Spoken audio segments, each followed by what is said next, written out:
دا کوم د موټرانو تمځای نه ده بلکې دلته د بلوچستان چې کوم ترانسپورټران دي هغو خپل موټران د احتجاج په توګه درولي.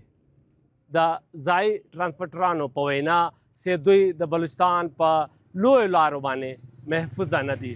په 2 اونیو کې د دوی له 80 نه زیات چې کوم موټران دي هغه سوځېدلي دي چې له امله دوی ته په کروڑاو روپیو زیان اوښتی ده.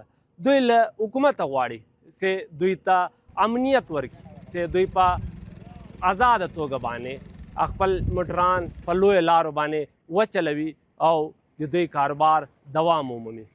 په 100 موټره سم زیات سوځلي دي او هر موټر 3 کروڑ روپۍ قیمت لري.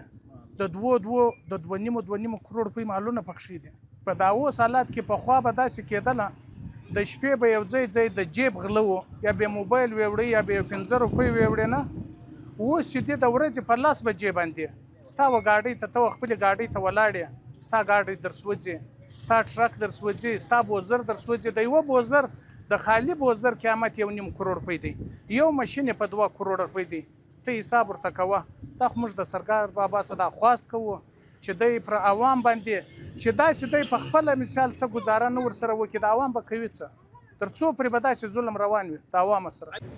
هر 10 ورځې بعد دوی کوم ترانسپورټران ګاډیانې سوځي، څوک یې د بیلې په نامه باندې سوځي، څوک یې د ریاست لخوا سوځي. که د ورځې ټیم ګاډۍ وسوځي نه بیلې تر اوسه پورې دغه هغه کړی دی، تردید یې نه دی کړی. دا ګاډیانې موږ سوځلي دي، نه دا تردید کړی دی، دا موږ نه دي سوځلي. نو د ترانسپورټرانو 3 مطالبې دي. هغه وایي چې یو به د شپې زموږ ترانسپورټ موږ به حکومت ته ټیکس جمع کوو، دغه موږ ته د خپل ټیکس له هغې له وجې ده موږ ته تحفظ نه دی راکړی. زموږ د روډ تحفظ نشته. زموږ ګاډیانې په 3 په 15 کروڑ روپۍ باندې اخیستې دي، هغه په کشتو باندې دي. د دوی د مطلب په میاشت کې که دوی د شپې او د ورځې سفر وي نو د دوی 15 چکره جوړېږي. نو اوس د هغه بندش له وجې دوی په ګرده میاشت کې 15 چکره نشي کولی. هغه کشتونه پسې روان دي. هغه وایي موږ ته د روډ تحفظ راکړي. که بیا چیرې موږ ته تحفظ نشي راکولی بیا د هغه دا دغه وکړي چې دغه زموږ د وس کار نه دی. بلوڅ دی که پښتون دی ټوله بېزاره دي. د خپله ټرانسپورټه د خپلې ګاډۍ څه د ډریوران بېزاره دي. کلینډر د کلینډرۍ څه بېزاره دی. په 15,000 روپۍ مزدور دی.